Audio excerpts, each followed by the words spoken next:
We finally arrived. The truck rumbled to a stop, kicking up dust. In front of us, Cerro Negro loomed, black, stark, and utterly imposing. This wasn't just a mountain, it was a volcano, alive with a power we could only imagine. The air crackled with anticipation, a mixture of excitement and fear. We were really doing this. We were about to board down an active volcano.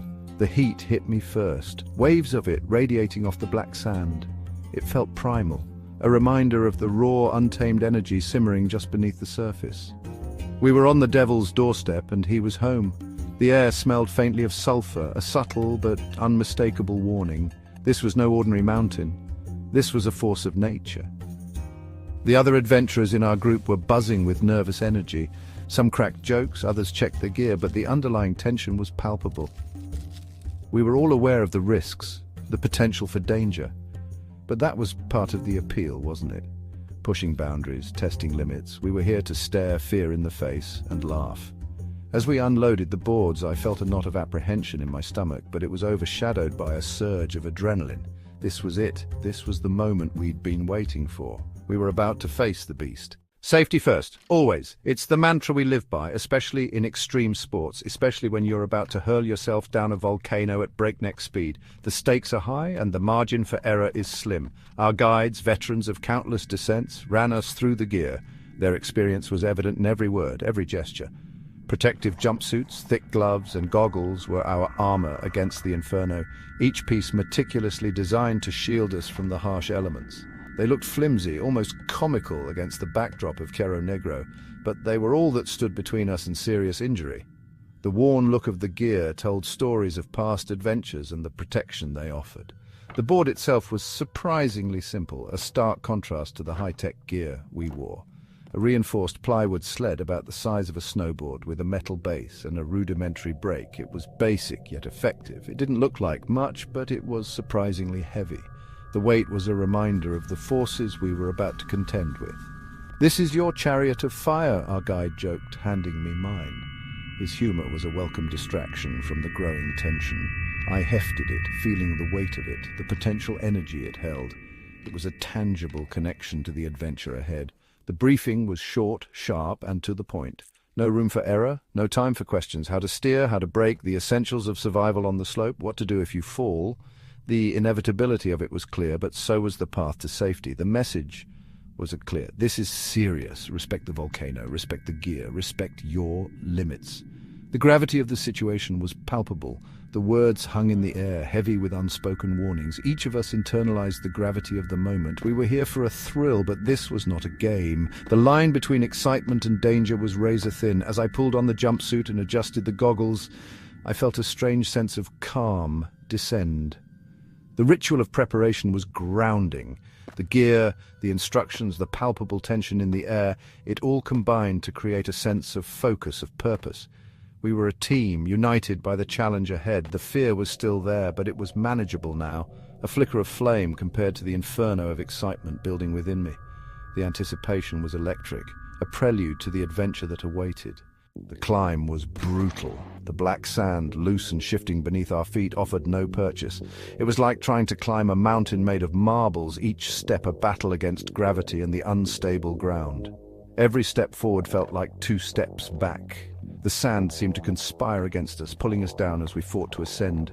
The sun beat down relentlessly, reflecting off the black sand and amplifying the heat. It was as if we were climbing inside an oven, the heat sapping our strength with every passing minute.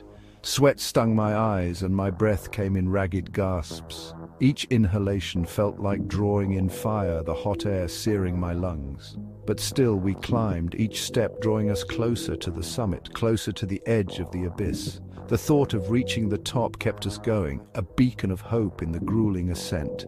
The higher we climbed, the more impressive the view became. The landscape unfolded beneath us, revealing its vastness and beauty. The landscape stretched out before us, a panorama of rolling hills and distant volcanoes, all dwarfed by the imposing figure of Cerro Negro. It was a sight that both humbled and inspired us. The wind whipped at our faces, carrying with it the faint smell of sulfur, a constant reminder of the volatile power that lay dormant beneath our feet. It was a stark contrast to the serene beauty of the view. As we neared the top, the ground began to level out.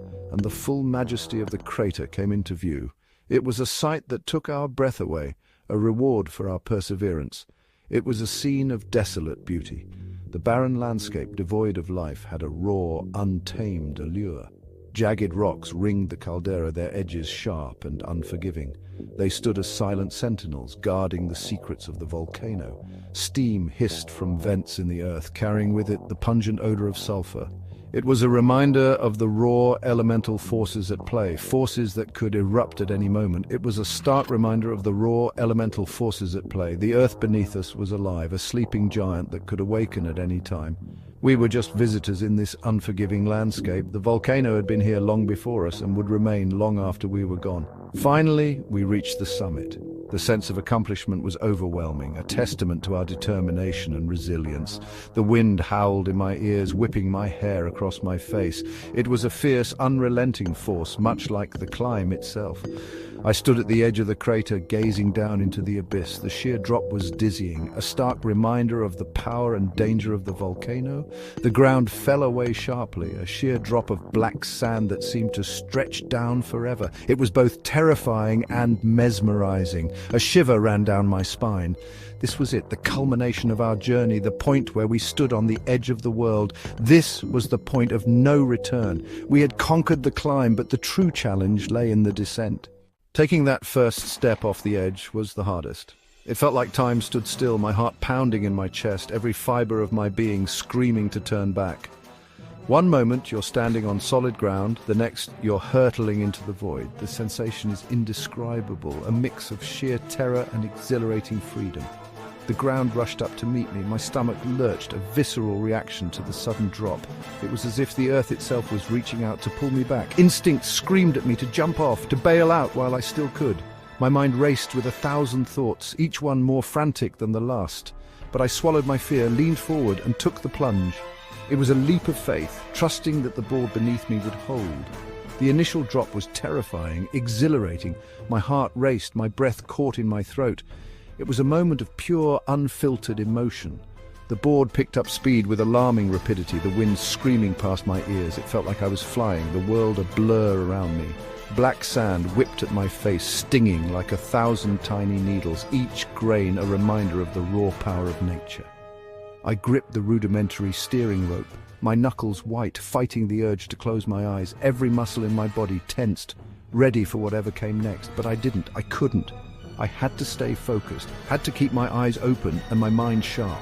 I had to see this, had to experience every heart-stopping second. It was a test of my resolve, a challenge to my courage. As the initial terror subsided, a strange sense of calm washed over me. It was as if I had crossed a threshold, entered a new state of being. I was no longer in control, not really. I had surrendered to the experience, let go of my need to dominate the situation. I was along for the ride, at the mercy of gravity and the slope of the volcano. It was a humbling realization, a moment of profound clarity. But in that surrender there was a strange kind of freedom, a liberation from the constraints of fear and doubt. All my worries, all my anxieties were stripped away, leaving only the raw primal thrill of the descent. It was a pure, unadulterated rush. The world became a blur of black and blue. Colors and shapes melded together in a dizzying dance. The black sand rushing past beneath me, the endless blue sky above. It was a surreal, almost dreamlike experience. I was no longer thinking, only reacting. My body moved on instinct, each shift and adjustment a response to the terrain, shifting my weight, trying